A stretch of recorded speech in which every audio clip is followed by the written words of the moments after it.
ಒಂದು ಚಾನಲ್ ನಿರಂತರವಾಗಿ ಬರ್ತಾ ಇದೆ. ಕುಮಾರಸ್ವಾಮಿ 420, ಕುಮಾರಸ್ವಾಮಿ 420, ಕುಮಾರಸ್ವಾಮಿ 420, 840, ಅದೆಂಥದ್ದು 40ಗಳು ಭಾಳ ಅವೆ. FIR ಹಾಕೋದು, ಆ ಹೆಣ್ಮಗಳನ್ನ ಆ ಕಚೇರಿಯಿಂದ ಆ ಖಾಸಗಿ ಚಾನಲ್ಗೆ ಕರ್ಕೊಂಡು ಹೋಗೋದು, ಅದರಿಂದ ಮಗು ಬಟ್ಟೆ ಬೇರೆ ಸುತ್ತಣಿ ಅದೊಂಥರ ಶುರುವಾಗಿದೆ. ಈಗ ನಾನು ಬರೀ ಜಮ್ಮು ಕಾಶ್ಮೀರಲ್ಲಿ ನೋಡ್ತಿದ್ದೆ, ಈ ಕರ್ನಾಟಕದಲ್ಲಿ ಶುರುವಾಗೋಯ್ತು. ಈಗ ಏನು ಫುಲ್ ಕವರ್ ಮಾಡ್ಕೊಂಡು ಕರ್ನಾಟಕ ಕೂರಿಸ್ತಾರೆ.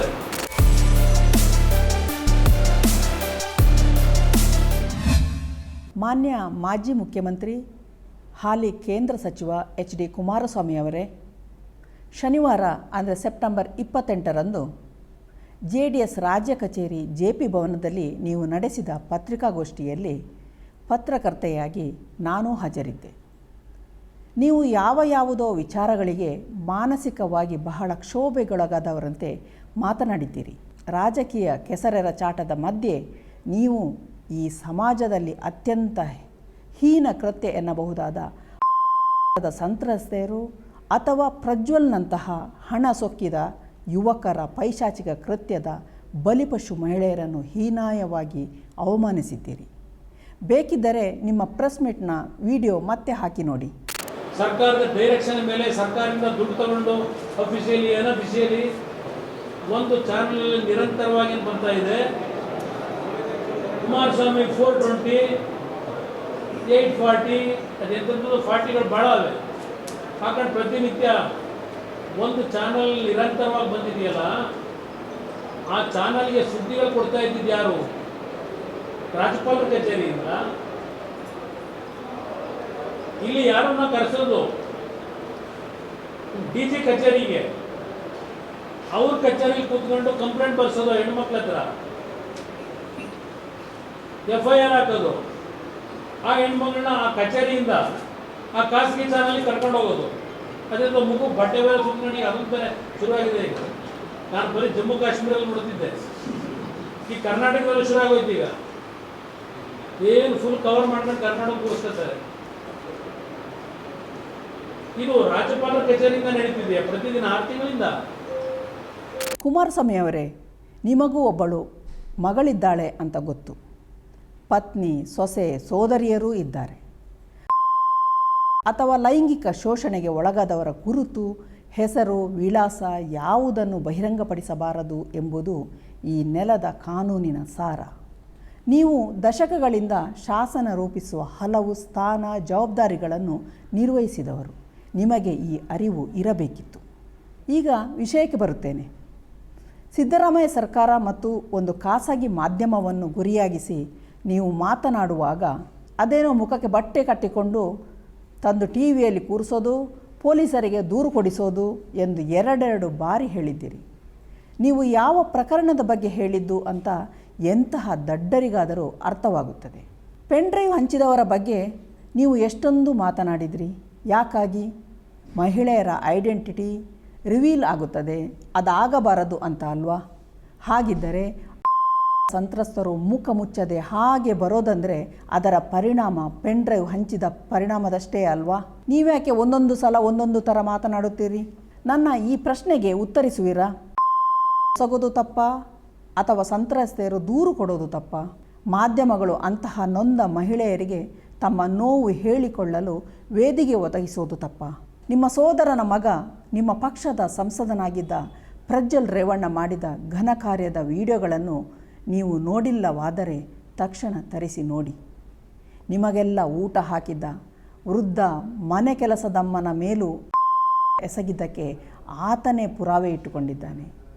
ನಿಮ್ಮ ಪಕ್ಷದ, ನಿಮ್ಮ ಕುಟುಂಬದವರ ಗೆಲುವಿಗಾಗಿ ದುಡಿದ ಮಹಿಳೆಯರನ್ನು ತನ್ನ ಕಾಮ ನೀಗಿಸಿಕೊಳ್ಳಲು ದುಡಿಸಿಕೊಂಡಿದ್ದಾನೆ. ಜಿಲ್ಲೆಯ ಅಧಿಕಾರಿಗಳು, ಪಂಚಾಯಿತಿ ಸದಸ್ಯರು, ಪೊಲೀಸ್ ಸಿಬ್ಬಂದಿ, ಶಿಫಾರಸು ಪತ್ರ ಕೇಳಿ ಬಂದ ಮಹಿಳೆಯರು, ಹೀಗೆ ಯಾರನ್ನು ಯಾವ ವಯೋಮಾನದವರನ್ನು ಬಿಟ್ಟಿಲ್ಲ.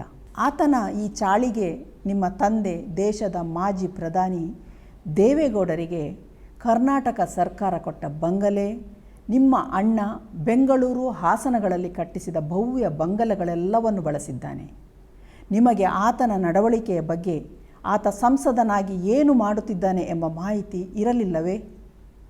1 ವರ್ಷದ ಹಿಂದೆಯೇ ಈ ಬಗ್ಗೆ ಸುದ್ದಿ ಹಬ್ಬಿತ್ತು. ನೀವು ಯಾವ ಕ್ರಮ ಕೈಗೊಂಡ್ರಿ?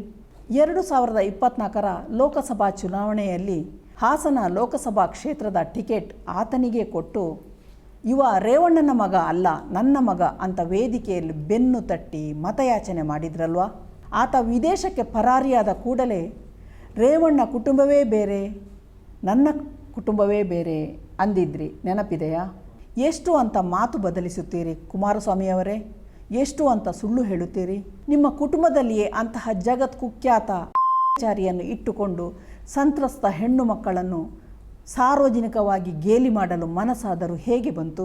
ನಿಮ್ಮ ಪ್ರಕಾರ ಪ್ರಜ್ವಲ್ ಮೇಲೆ ಸುಳ್ಳು ಕೇಸು ದಾಖಲಿಸಲಾಗಿದೆಯಾ? ಆ ಹೆಣ್ಣು ಮಕ್ಕಳು ಮುಖ ಹೊತ್ತುಕೊಂಡೇ TV ಕ್ಯಾಮರಾದ ಮುಂದೆ ಬರಬೇಕಿತ್ತ? BJPಯ ಶಾಸಕ ಮುನಿರತ್ನನಿಂದ ಅತ್ಯಾಚಾರಕ್ಕೊಳಗಾದ ಮಹಿಳೆಯರು ಮುಖ ಮುಚ್ಚಿಕೊಂಡು TV ಮುಂದೆ ಬಂದಿದ್ದು, ಪೊಲೀಸರಿಗೆ ದೂರು ಕೊಟ್ಟಿದ್ದು ತಪ್ಪೇ? ಒಬ್ಬ ಶಾಸಕನಾಗಿ ಆತ ಪಕ್ಷಕ್ಕಾಗಿ ದುಡಿದ ಮಹಿಳೆಯರನ್ನು ಬಳಸಿಕೊಂಡು ಹನಿ ಟ್ರ್ಯಾಪ್ ಮಾಡಿದ ಆರೋಪವಿದೆ. ಅದರಲ್ಲೂ HIV ಸೋಂಕಿತ ಮಹಿಳೆಯರಿಂದ ಹನಿ ಟ್ರ್ಯಾಪ್ ಮಾಡಿಸಿ ಮಾರಕ ರೋಗವನ್ನು ಸಮಾಜಕ್ಕೆ ಹರಡುತ್ತಿದ್ದ ವಿಚಾರ ಎಂತಹ ಕಠಿಣ ಹೃದಯಗಳನ್ನಾದರೂ ಅಲುಗಾಡಿಸಿಬಿಡುತ್ತದೆ. ನಿಮ್ಮದು ಬಹಳ ಮೃದು ಹೃದಯ ಎಂದು ಹೇಳಿಕೊಳ್ಳುತ್ತೀರಿ. ಈ ಪ್ರಕರಣವನ್ನು ಸರ್ಕಾರದ ಷಡ್ಯಂತ್ರ ಅಂತೀರಾ? ಹಾಗಿದ್ದರೆ ಅತ್ಯಾಚಾರ ಸಂತ್ರಸ್ತರು ದೂರು ಕೊಡುವುದು, ಅವರಿಗೆ ನಮ್ಮ ಕಾನೂನಿನಡಿ ನ್ಯಾಯ ಕೊಡಿಸುವುದು, ಅಪರಾಧಿಗಳಿಗೆ ಶಿಕ್ಷೆ ಕೊಡೋದು ಯಾವುದು ಬೇಡವೇ? ಕುಮಾರಸ್ವಾಮಿಯವರೇ, ನೀವು ಪಂಚಾಯಿತಿ ಸದಸ್ಯನಲ್ಲ, ಕೇಂದ್ರದ ಘನತೆವೆತ್ತ ಸಚಿವ. ಒಂದು ವೇಳೆ ಪಂಚಾಯಿತಿ ಸದಸ್ಯನೇ ಹೀಗೆ ಮಾತನಾಡಿದರೂ ನಾನು ಬಲವಾಗಿ ಖಂಡಿಸುತ್ತೇನೆ. ಅದರಲ್ಲೂ 2 ಬಾರಿ ಕಾಂಗ್ರೆಸ್ BJPಯವರ ಸಹಕಾರದಿಂದ ಮುಖ್ಯಮಂತ್ರಿ ಆಗಿದ್ದವರು ನೀವು. ಈಗ BJPಯೊಂದಿಗೆ ಮೈತ್ರಿ ಮಾಡಿಕೊಂಡು ಕೇಂದ್ರದ ಸಚಿವರಾಗಿದ್ದೀರಿ. ಹೆಣ್ಣು ಮಕ್ಕಳನ್ನು, ಅದರಲ್ಲೂ ಅತ್ಯಾಚಾರ ಸಂತ್ರಸ್ತರನ್ನು ನಿಮ್ಮ ನೀಚ ರಾಜಕೀಯ ಕೆಸರೆರ ಚಾಟಕ್ಕೆ ಬಳಸದಿರಿ.